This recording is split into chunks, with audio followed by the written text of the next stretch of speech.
Health Café, con Juana Ramírez y el doctor Fernando Castilleja. Health Café. Hola a todos y bienvenidos a un nuevo episodio de Health Café, este espacio en el que los miércoles, pero hoy por la Meet lo cambiamos al jueves, decidimos reunirnos a platicar de los temas de salud. Si todavía no se han suscrito, recuerden que Health Café está en todas las plataformas de podcast. A nosotros nos gusta el canal de expansión en YouTube porque además allí es video podcast. Y hoy tenemos un invitado de lujo. Tenemos a Carlos Escobar, que además de participar activamente en la industria de los dispositivos médicos, está recibiendo la presidencia de la AMID a partir del 1 de febrero. Bienvenido, Carlos. Muchísimas gracias, Juana. Muy feliz de estar aquí contigo. Gracias por abrir este espacio. Y bueno, listos para hablar un poco más de dispositivos médicos. Pero antes de hablar de dispositivos médicos, quisiera proponerte que hablemos de ti. Decía el doctor Dávila en la mañana que no conoce a todos y es bien importante que nos conozcan y que conozcan a la gente que está gestionando, como decía al comienzo, estos puentes de comunicación con los diferentes actores de la salud. ¿Quién es Carlos Escobar? ¿De dónde saliste? Bueno, primero que no sé de dónde salí, pero eso sí está difícil de contestar, pero mira, la verdad he estado todo el tiempo en dispositivos médicos, soy colombiano y creo que de pronto no puedo perder el acento mucho. Llevo 10 años viviendo en México, me fascina este país y desde muy joven me vinculé desde la manufactura de equipos médicos. En Colombia estuve trabajando en planta, en manufactura, estuve por el área comercial y he tenido la oportunidad junto con la compañía de moverme en diferentes geografías y aprender de diferentes mercados, de diferentes tipos de dispositivos, diferentes sistemas de salud, de diferentes tipos de regulaciones y obviamente pues esto me ha ayudado con el tiempo también a entender un poquitico cómo podemos adaptar muchos de los nuevos productos y de la innovación que se están creando a nivel corporativo, cómo podemos introducirlas en los diferentes mercados. Hace 2 años en un evento parecido tuvimos un Health Café en vivo con Héctor Orellana y yo le preguntaba a Héctor, ¿por qué dispositivos médicos si está más fácil estar en la industria farmacéutica, es más glamurosa, todo el mundo la conoce y la industria de dispositivos médicos ha tenido que hacer un esfuerzo no solamente en México, sino en todos los países para diferenciarse y explicarle a la gente lo que significa la industria, ¿no? Porque de pronto se dice medicamentos e insumos y ahí cabía un montón de cosas sin entender el nivel de sofisticación, de tecnología, de investigación que hay atrás de la industria de dispositivos médicos, pero habrías podido elegir farma. Sí, yo creo que nos gusta la mala vida. No porque se la pase uno mal en dispositivos médicos, pero sí es muy diferente a farma. Pero, ¿sabes? Cuando miro, viendo un poquitico en retrospectiva, me fascina estar donde estoy. Porque hoy en dispositivos médicos, a diferencia de farma, estamos muchísimo más cerca del paciente, muchísimo más cerca del tratamiento, más cerca de lo que le está pasando a él. Te doy un ejemplo. Nosotros en la compañía para la que trabajamos entregamos a los pacientes directamente en su casa, a más de 34,000 pacientes aquí en México, y eso hace que tú tengas como ese feeling todos los meses de que tienes que llegar con el paciente, entregarle lo que él necesita para poder sobrevivir, para llevar una vida saludable. Y eso hace que tengamos ese vínculo. Y ese vínculo, cuando tú los miras en la mayoría de las compañías de dispositivos médicos, nos hace vivir de manera diferente. Porque el propósito con el cual vamos al trabajo realmente es un propósito que sabes que en ese día estás tocando un paciente. Entonces, para mí es muy satisfactorio. Quizás los amigos de Pharma se la pasen mejor que nosotros, pero es muy rico poder sentir que estás contribuyendo con la comunidad, con la sociedad, con los sistemas de salud. Entonces, yo creo que por eso terminamos por acá donde terminamos, pero la verdad me siento muy orgulloso. He estado manejando diferentes líneas de dispositivos médicos y ves cómo el impacto en el paciente cómo la parte de entrenamiento, de enseñarle al equipo, a los equipos clínicos a cómo utilizar los dispositivos, juega un papel primordial y te hace también crear vínculos y entender muchísimo más de la enfermedad, de la persona que estás tratando, y no solamente ver un paciente como una píldora, como una droga, como un vial, ¿cierto? Si no lo ves integralmente. Creo que es la diferencia que nos da el estar en medical devices. ¿Cuántos años en la industria? Ya le perdí la cuenta, pero 26, 27 años ya trabajando en esta industria.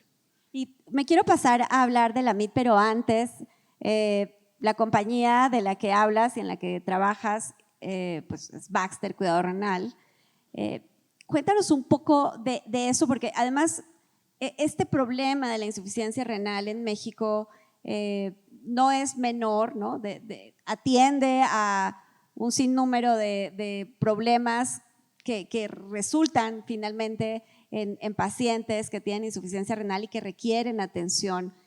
¿Cómo ha sido este proceso en México? ¿Cómo sí es posible ocuparse y responsabilizarse hasta de la última milla y no simplemente de llegar al almacén del hospital?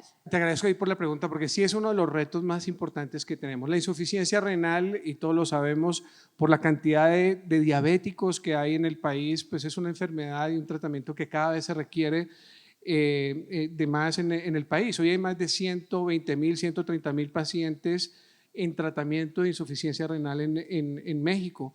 Es costosa no solamente para el sistema de salud, costosa para el paciente, para su familia, o sea, realmente tiene un impacto muy, muy grande. Lo que nosotros hacemos, Juana, es justo trabajar con los médicos cuando ya el paciente es diagnosticado y buscamos cómo ese paciente, digamos, puede entrar a una terapia domiciliaria. La insuficiencia renal crónica se trata ya sea en centros, en hospitales donde va día de por medio, o se trata con diálisis peritoneal donde el paciente va a su casa y el producto llega a su casa. Entonces imagínate uno tener que coordinar desde la planta de manufactura hasta la casa del paciente, todo ese circuito, teniendo que lidiar un poquitico con los procesos burocráticos que hay en todo el intermedio.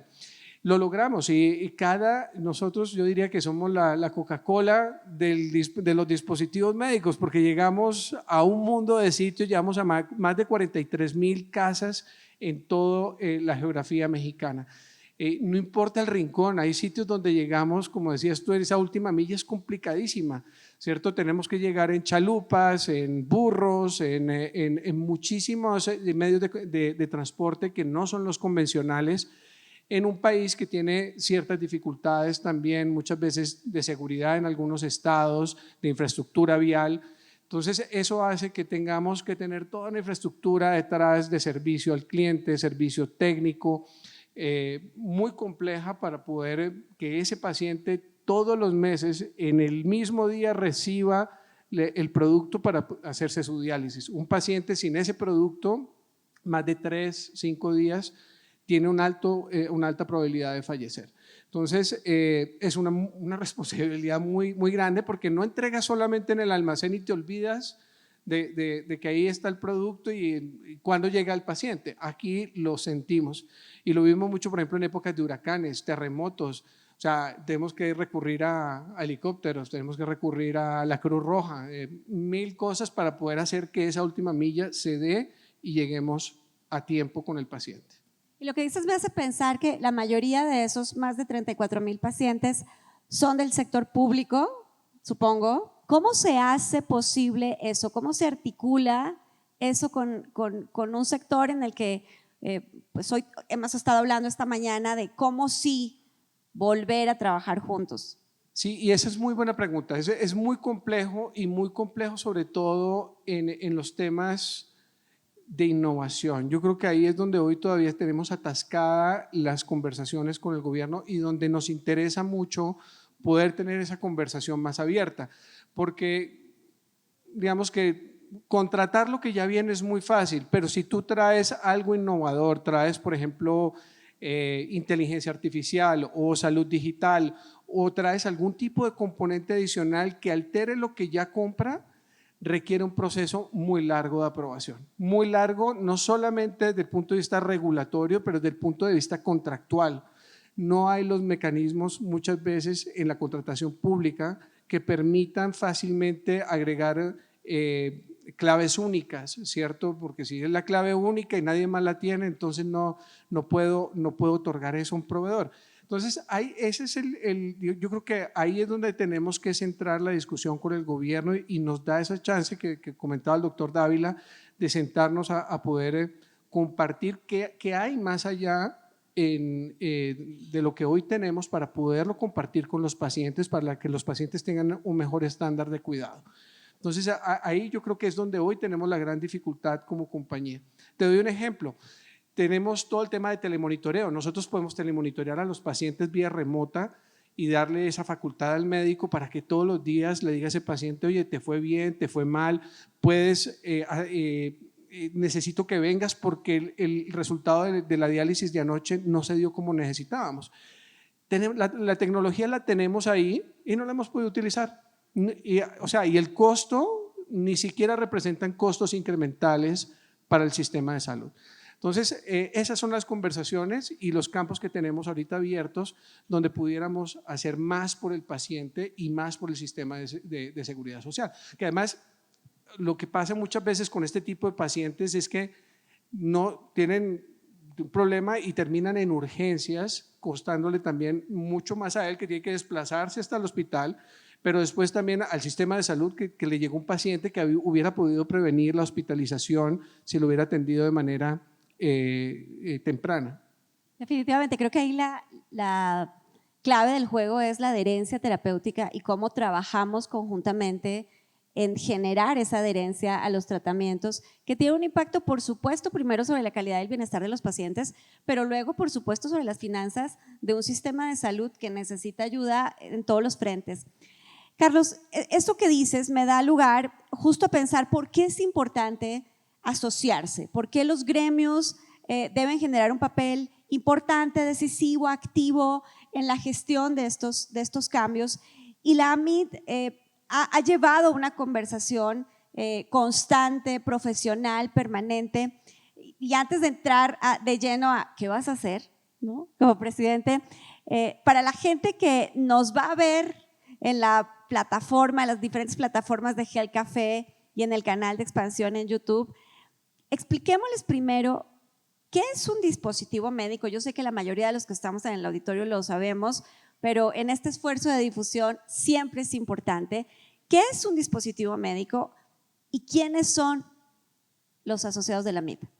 Arranquemos por los dispositivos médicos, porque sí es increíble la cantidad de tipos de dispositivos médicos que existen. Desde que pisamos un consultorio o pisamos urgencias dentro de un hospital, la mayoría de las cosas que tenemos ahí son dispositivos médicos, ¿cierto? Desde el diagnóstico físico, ¿cierto? Toda la parte de tensiómetros, toda la parte de dispositivos oculares, todo lo que te hacen cuando llegas tú a urgencias o a consulta es un dispositivo médico, ¿cierto? Toda la parte para evaluar temperatura, para cuando pasas de urgencias y pasas a los servicios como quirófanos, ¿cierto? Todo el material que se utiliza para cirugías o pasa uno como paciente a unidad de cuidado intensivo, desde la cama hasta la lámpara, hasta los dispositivos que monitorean presión, ritmo cardíaco, en fin, casi todo lo que tocas que no es un medicamento inyectado o que tomas vía oral, en su mayoría son dispositivos médicos. Incluso lo vemos generalmente cuando llegamos a urgencia, lo primero que nos ponen es una solución con una bomba de infusión. Tanto la solución como la bomba de infusión son dispositivos médicos. Entonces el espectro es grandísimo y parte de lo que tenemos, lo rico de la AMIT, hoy somos 48 asociados y de esos 48 asociados muchísimos están en diferentes sectores que van desde el diagnóstico físico, diagnóstico in vitro, ¿cierto? Que tenemos una serie de compañías muy importantes en este sector, hasta sectores que trabajan con parte más de infraestructura, por ejemplo, hablábamos de las camas, hablábamos ahorita de todo lo que son dotación hospitalaria, el manejo de cardíaco, dispositivos para cáncer, para diabetes, en fin, es muy, muy grande el toma. Yo te diría que lo que no es inyectado y no es tomado vía oral, casi todo el resto es dispositivos médicos. Carlos, ¿son amigos Héctor y tú? Muy poco. No, se nota. La verdad admiro muchísimo a Héctor. Yo no lo conocía antes, lo conocí durante la MID y la verdad que hemos construido una amistad bien bonita, sobre todo alrededor de la MID, ¿cierto? Nos apasiona este tema de los dispositivos médicos, nos apasiona del tema de crear acceso, de innovar. Y hemos creado una buena relación durante estos 2 años. Pues sí, pero eso de entregarte la presidencia en la antesala de la amenaza de los aranceles no está bonito. Pero hablando de esa primera etapa en la que tú participaste en el Consejo como vicepresidente, ¿cuáles resumirías 2 o 3 puntos de los logros más importantes de esta gestión, que sé que es la suma de muchos esfuerzos, pero liderada por Héctor? ¿Cuáles identificarías como esos logros que sellan su gestión? Son muchos, yo creo que son muchos y si obviamente lo acotamos a 2, yo creo que a Héctor le tocó una época muy interesante que fue el cambio de gobierno local y el haber definido los 10 puntos de agenda de trabajo con el gobierno realmente nos puso en otro momento de discusión con el gobierno. Realmente creó la interacción permanente con ellos y esa parte yo creo que es una ganancia muy, muy grande. Estuvimos en los nos sentamos en todos los foros donde estuvieron las 2 candidatas hablando de salud. Nos pedían opinión, nos pedían cómo veíamos nosotros que deberíamos solucionar los temas de acceso, de innovación en México, y este documento nos sirvió cantidades para poderlo hacer. El segundo muy importante es el tema de fabricación nacional. Yo creo que no lo tenía tan claro el mismo gobierno del impacto que tenemos en la creación de empleos, en la creación de rama económica para el país con la fabricación de dispositivos. Y en esto Héctor estuvo súper activo permanentemente con los clústeres de manufactura que tenemos en el país, tratándolo de integrar también a la MID y tratar de tener agendas compartidas que nos permitieran tener esa conversación con el gobierno. Entonces, para mí, yo creo que esos son de los 2 grandes logros que nos puso en el radar de economía, en el radar de la Secretaría de Salud y nos permitió realmente darle ese posicionamiento que termina la MID en estos 2 años, muy sólida, muy fuerte, y me deja a mí el trabajito nada más de seguir con eso. Oye, y hablando del trabajito, como dices tú, ¿cuáles son tus objetivos? ¿No? Todos los que tienen una posición corporativa, ¿no?, que además deben cumplir con los objetivos del trabajo, que siempre son retadores y dirigir un equipo, pero además dedicar tiempo al trabajo gremial, pues representa un doble esfuerzo, representa un riesgo para la gestión del día a día de la empresa. ¿Qué te propones cuando estemos aquí sentados, ¿no?, platicando del cierre de tu gestión y le pregunte al presidente o presidenta, ¿no?, ahí les dejo la tarea, de AMID, ¿no?, futuro, y le pregunte justo cuáles son los logros de Carlos? ¿Qué te gustaría que dijera? Está cambiando mucho el entorno y tenemos que darle la lectura correspondiente, ¿cierto?, para poder establecer esas prioridades. Y parte de lo que tenemos, a mí en mi estilo, en la manera como me gusta trabajar es mucho construir con la gente. Tenemos 48 consejeros, gerentes generales de una calidad profesional espectacular. Parte de lo que quiero lograr una vez llegue a la presidencia muy rápido es poderme reunir con ellos y establecer claramente cuál es la hoja de ruta. Ya tenemos una hoja de ruta, no arrancamos de cero, pero sí queremos ver si esa hoja de ruta se acerca a lo que nos está exigiendo el medio externo. Entonces, ese es un primer trabajo que tengo, de trabajar de cerca de ellos, y es una invitación para los consejeros que están aquí. Ya nos hemos reunido en pequeños grupos para empezar a escuchar cuáles son las dolencias que tenemos como empresa, como gremio y adicionalmente como sector salud. Entonces, yo creo que de aquí a marzo debemos tener esa hoja de ruta muy clara para poder decir, en esto vamos a trabajar. Ahora, hay unos temas importantísimos que sí o sí se tienen que dar. Yo recibo una MID muy bien posicionada, debo entregar una MID con más puntos todavía en ese posicionamiento. ¿Cuál es el siguiente nivel de la MID? ¿Sí? Y cómo nos metemos más en las conversaciones del gobierno para tratar de impulsar la innovación, el acceso a los dispositivos médicos. Entonces, ese sin duda es el primer gran trabajo que tengo, porque tenemos un gobierno que ha cambiado muchísimo en términos de jugadores en cada uno de las secretarías, y el papel ahorita es justo establecer esa comunicación con ellos para empezar a tener una agenda de trabajo conjunta. El otro tema que también yo sí quisiera, y ese sí es un sueño de pronto de muchos de los presidentes, antecesores, amigos míos dentro de la MID, es cómo creamos más información para el sistema. Imagínate, somos 48 empresas, te comentaba, de diferentes sectores de dispositivos médicos. ¿Cómo pudiéramos convertirnos en el sitio de consulta para cómo se utilizan los dispositivos médicos en el sector salud? Y podamos ir con el gobierno y decirle, oye, mira, el ratio de uso de estos dispositivos está por debajo del resto del país. Te pongo, por ejemplo, un ejemplo. En México hay 3 camas por cada 100,000 habitantes, ¿cierto?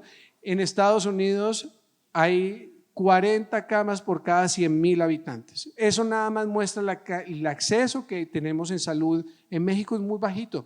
Pero este es solamente para darte un ejemplo de data que todavía no tenemos tan consolidada dentro de la agremiación, que queremos seguir trabajando, y me gustaría a mí que fuera un legado de esta presidencia, no solamente para la MID, sino también para todo el sector salud. Carlos, y cuando la asociación se reúne, entendiendo que todos traen la agenda de sus corporaciones, de sus organizaciones, ¿es fácil llegar a esos puntos de convergencia en los que incluso puede ser que algunos ejecutivos y ejecutivas digan, este no incide, no me ayuda a mí, pero es algo que debe pasar? ¿Cómo funciona? Es interesante y lo hemos discutido mucho con varios de los consejeros. Algo muy bonito que tiene la MID es que los 48 consejeros tienen voz y voto. Y esto es, particularmente pocas asociaciones tienen ese tipo de democracia, pero esa misma democracia impone también algunos retos de consenso. Lo que ha sido muy interesante en la MID a través de los años, y yo creo que desde su fundación, es que nos hemos centrado mucho en el tema regulatorio, que a todos nos duele, y entonces la agenda en ese aspecto es muy fácil de alinear. Y en los últimos 2 años se jugó un papel fundamental en crear bases de datos, en proveerle al gobierno información sobre cómo iban los procesos de registro sanitario, cómo íbamos con los retrasos y rezagos que traíamos. Entonces, ese elemento nos permite tener una conexión mucho más cercana. El otro tema es el tema de acceso. Ahora, el acceso y política pública, ¿cierto? ¿Cómo trabajamos en crear política pública que cree acceso a los dispositivos médicos? También ha sido un pilar importante para poder crear acceso. Ahora, hay temas en los que nos es más complejo, ¿cierto? Tenemos empresas que no producen en México, hay otras que producen, y eso nos genera a veces desconexiones, pero han sido más los puntos de encuentro que tenemos. Y hay otro punto muy importante que se me olvidaba decirlo, que es el tema de ética. Este es uno de los temas que nos destaca en la MID, que para mí sigue siendo punto fundamental en la agenda que viene, porque nos ha creado un campo diferente, un campo de confianza con el gobierno, de que son empresas con las cuales puede hablar. Entonces, este tema de ética lo seguiremos fortaleciendo, y todo el tema del mercado ilegal, que hoy sigue siendo un problema para los que estamos en dispositivos médicos, cosas que entran al país sin registro sanitario, cómo podemos nosotros impulsar una agenda con el gobierno de control sobre esto. Entonces, esos son los elementos que nos unen y que hace que la agenda en la MID sea más fluida. Pues estamos en el Medical Devices Day, organizado por Expansión y AMID. Y en el marco de este evento tenemos el placer de platicar con Carlos Escobar en este Health Café en vivo. Y mencionabas hace un momento, Carlos, que algunas de las compañías asociadas en AMID son productoras y exportadoras, porque algo que la gente no necesariamente sabe es que la industria de dispositivos médicos mexicana es muy fuerte, tan fuerte que es el 6º exportador mundial de dispositivos médicos, y uno se imagina que todo viene de los otros países y hay un dinamismo de producción muy importante que incluso hace que en el país se procesen, se produzcan dispositivos médicos de altísima tecnología que se usan en países desarrollados pero que no estamos usando en México. Entonces, aquí tengo 2 preguntas para ti. Y la primera es, en efecto, ¿cómo ven? Todo es una bola de cristal y veremos el lunes, ¿no? ¿Cómo ven el tema de los aranceles frente a lo que representa como amenaza para la industria? Y 2, ¿qué están viendo en materia de regulación para que eso que ya hacen en México se desarrolle en México, se use también en México? Digamos, hay varias compañías, unas más afectadas que otras con el tema de aranceles. Sí hay mucha preocupación, no te lo voy a negar, porque generamos 160,000 empleos, más de 160,000 empleos en México. O sea, es realmente una responsabilidad grandísima la que tienen nuestros asociados con gente, ¿cierto? Con la economía, con empleados que tenemos. Entonces sí hay cierto nerviosismo, pero yo creo que también, y lo hablaban esta mañana el doctor Dávila, ¿cierto? Hay que esperar un poquitico, porque si nos realmente empezamos a avanzar mucho en el tema, pues empezamos a especular más de la cuenta. Yo creo que nosotros, digamos, cuando vemos el total de la economía, el total de la facturación, el total de lo que vendemos a Estados Unidos, medical devices, aunque es muy importante, digamos, hay otros sectores donde todavía son más visibles, ¿cierto? El sector de vehículos, el sector de energía. Hay que ver cómo juega dispositivos médicos, cómo impacta también eso en el mercado americano y unos posibles impuestos, ¿no? Entonces ahí hay que esperar a ver un poquitico ese impacto que se pueda determinar. Muchos estamos estableciendo plan A, plan B, plan C, para entender un poquitico cómo nos movemos frente a estos impuestos. Hemos pasado muchísimas crisis en el pasado, fuimos capaces de manejar el tema de la pandemia. Yo creo que esto es el Trump 1.0. Yo creo que estamos listos para Trump 2.0, no la estamos tomando así muy a la ligera, pero creemos que pueden haber soluciones prácticas para este sector en específico que es tan sensible, porque no es solamente un tema económico, es un tema de salud que a todos los gobiernos, tanto al americano como al mexicano, nos preocupa. Y justo esta segunda pregunta que te hacía de cómo le hacemos para que esto que ya se hace en el país con altísima tecnología, qué maravilla que exportemos, pero cómo también lo hacemos parte del día a día de los médicos y las enfermeras en los hospitales. Yo creo que ese es el punto más crítico que tenemos, porque todavía volvemos al tema que hablábamos ahorita, los temas contractuales, los temas de acceso, los temas de conocimiento.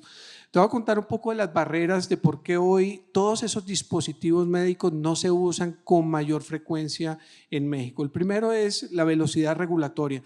Para muchas de nuestras compañías, nosotros no somos el tier 1 de lanzamiento de los dispositivos médicos. ¿Por qué? Porque nos demoramos mucho metiendo un nuevo producto al país, entonces nos dejan por allá con China o con los que se demoran más. Entonces se demora más en entrar el dispositivo nuevo, la nueva versión, justo por estos temas regulatorios. 2, el tema de conocimiento. Muchas veces cuando ya tienes el dispositivo aquí, ¿cierto? Y vas con el médico y todavía tienes que invertir tiempo en que lo aprenda, lo use, lo ensaye, y esto nos puede tomar también otro periodo de tiempo muy grande. Sobre todo hay vacíos todavía en el uso de algunas de estas tecnologías con la academia, y ese es un punto que necesitamos trabajar mucho más, acercarnos a la academia para que justo el manejo de toda esta nueva tecnología sea incorporado a los pensum que ellos están desarrollando.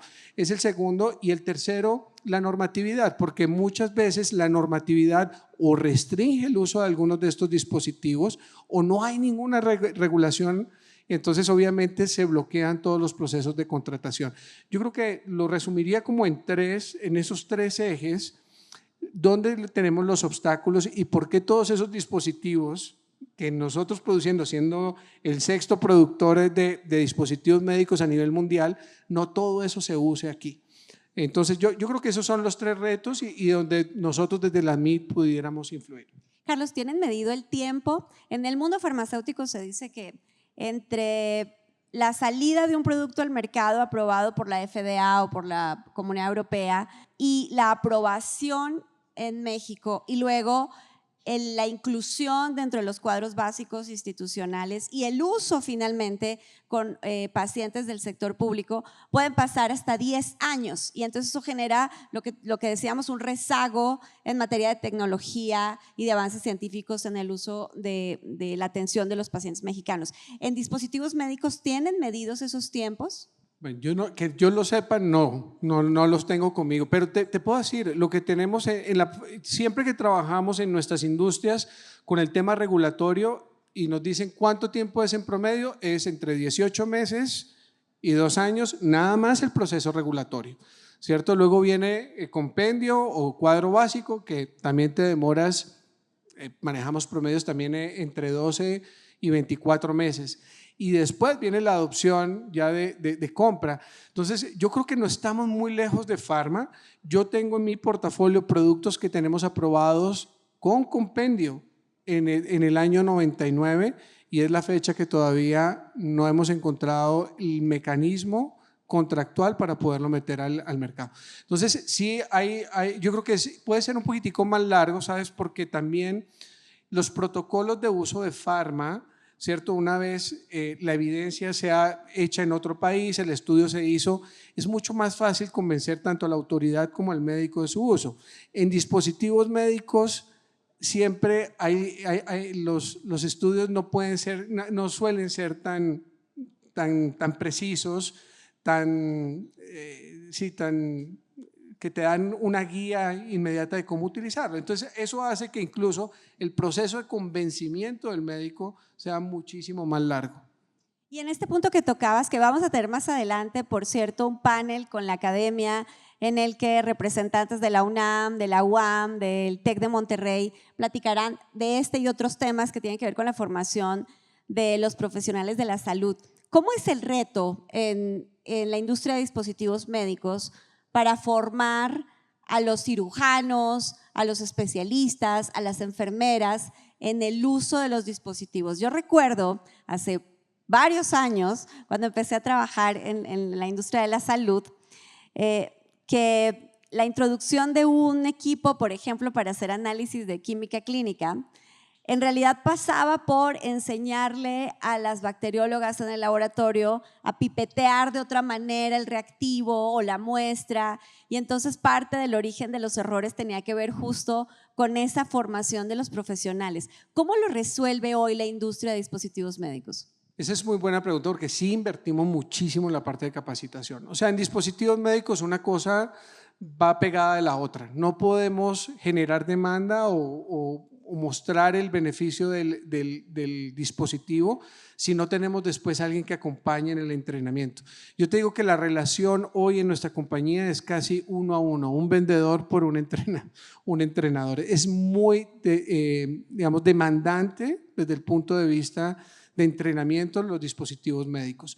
Entrenamos el año pasado, nada más en nuestra industria, más de 1,200 médicos entrenados en el uso de nuestras tecnologías, y te estoy hablando de una sola, exacto. Entonces, yo creo que es muy demandante, y ahí es donde tenemos oportunidad de trabajar con la academia, de hacer estos procesos de conocimiento un poco más tempranos en el currículum del médico cuando está estudiando o de la enfermera. Pero es un reto, la rotación también de enfermería en los hospitales es tremendo. Entonces, cuando ya tienes a alguien entrenado, a los 2, 3 meses te lo cambian y vuelves y arrancas y pierdes conocimiento en todo ese proceso. No solamente nosotros, lo pierde el hospital y eso hace que el proceso de entrenamiento sea muy demandante. Entonces, hoy yo creo que esa debería ser una de las prioridades también de nuestra industria, es de cómo trabajamos con la academia para que estos planes sean todavía mucho más intensivos y nosotros cómo nos vinculamos a ella, ¿cierto? Como cuando un médico salga a trabajar ya conozca por lo menos mucho de lo que tiene disponible de tecnología, cómo operarla, cómo utilizarla, cómo sacarle el máximo beneficio a esa tecnología. Haciendo un reto, y mientras tú piensas en tus mensajes finales, porque el tiempo se nos va, yo quiero explicarles, contarles a todos los que nos están viendo y que nos van a ver en las plataformas de expansión, que los dispositivos médicos van desde los famosos cubrebocas que necesitamos todos en la pandemia y que seguimos necesitando, por favor, cuando tengan síntomas para no contagiar a los demás, pero van de eso a los tornillos, al material de osteosíntesis, a los bisturís, a las suturas, a las jeringas, a los insumos utilizados en enfermería para el cuidado de heridas. Es un sinnúmero gigantesco de productos necesarios para que los profesionales de la salud hagan su trabajo, para que incluso los pacientes los usen en autocuidado, ¿no? Un buen ejemplo de esto son los glucómetros y los dispositivos para la aplicación de insulina, que también hacen parte de los productos y de los esfuerzos de innovación que hace la industria de los dispositivos médicos. Entonces, yo creo, Carlos, que te voy a sumar un reto más, y es que si bien en el sector salud tenemos que seguir fortaleciendo el ecosistema de colaboración en el que son importantes todos los actores. Ya no quisiera que dijéramos industria farmacéutica y de dispositivos médicos, sino que entendiéramos la industria de los dispositivos médicos en toda su dimensión, porque tienen un montón de cosas para contar. Tienen un valor en sí mismo enorme y creo que la opinión pública debe saber también que, entre otras cosas, esta industria, además de generar empleos, genera empleos de alta calidad, ¿no? en las plantas de manufactura, por los niveles y los estándares de calidad que deben cumplir para poder exportar y para cumplir, por supuesto, con los requerimientos locales. Así que ahí tenemos una tarea en la que, por supuesto, reitero lo que decía Gonzalo Soto, que ya va a estar por acá más adelante, y es que Expansión también está allí y seguramente los medios de comunicación en general para comunicar, educar y fortalecer este trabajo que tú tienes que hacer. Y ahora sí, para cerrar, Carlos, ¿cuál es el mensaje con el que quieres que nos quedemos todos en este salón del Hotel Sofitel, pero de la gente que te va a ver en las plataformas? Yo creo que foros como estos nos sigue generando otro nivel de conocimiento, ¿cierto? Pero sigue quedando entre profesionales que estamos muy involucrados con la industria hoy. Necesitamos salirnos de aquí e ir también a otras audiencias. Yo creo que la audiencia médica es vital en el futuro de los dispositivos médicos. Cómo se forman, cómo nos relacionamos con ellos, cómo nos conocen, cómo hablamos de ética, cómo hablamos de tantas otras cosas que son importantes para el desarrollo de dispositivos médicos. Y la otra es, yo creo que seguir trabajando muy de cerca del gobierno. Qué bueno escuchar de palabras de funcionarios públicos la apertura que hay para que propongamos cosas. Ahora, necesitamos pasar del diálogo a la acción y yo creo que ese es el trabajo grande que sigue, ¿cierto? Es como poner todo eso, esa buena voluntad en acciones claras de mayor acceso, mayor presupuesto para el gasto en salud. Seguimos todavía estando muy por debajo de los índices de gasto de salud que deberíamos tener, ¿cierto? Y ahí es donde creo que deberíamos sumarnos como ecosistema para entender cómo llevamos el tema de dispositivos médicos al siguiente nivel. Entonces yo lo que me despediría de este fantástico público que nos acompaña el día de hoy es: sigamos impulsando el tema de dispositivos médicos, son vitales para mejorar la salud de nuestra población. Tenemos mucha gente que no tiene acceso, que pudiera tener mejores tratamientos, y está en nosotros poder crear esas vías para que esos pacientes, familiares nuestros, nosotros mismos, podamos tener el acceso adecuado a salud. Y yo quiero aprovechar para decirles que no se les olvide que todos los miércoles tenemos una cita en Health Café. Creo que todos los que trabajamos en el sector salud nos tenemos que dar esos 20 minutos para conocer de las tendencias, de los avances, de las enfermedades en este espacio que hacemos con Fernando Castilleja y con el equipo de Expansión. Así que si todavía no se suscriben, suscríbanse y escúchenos o véanos donde ustedes prefieran. Carlos, supongo que tienes redes sociales. Sí. ¿Dónde te encuentran? ¿Cómo te consiguen? En LinkedIn. Como Carlos Escobar. Sí. Y también está, por cierto, muy activa las redes sociales de la MIT, también en LinkedIn y en otras redes. Así que por favor escriban, sugieran, denle consejos a Carlos para que su nueva gestión, por supuesto, Carlos, esté llena de éxitos, de logros, porque cada cosa que logren seguro que va a impactar la vida de los pacientes y de los profesionales de la salud. Un aplauso, por favor, y muchas gracias. Gracias, Juana.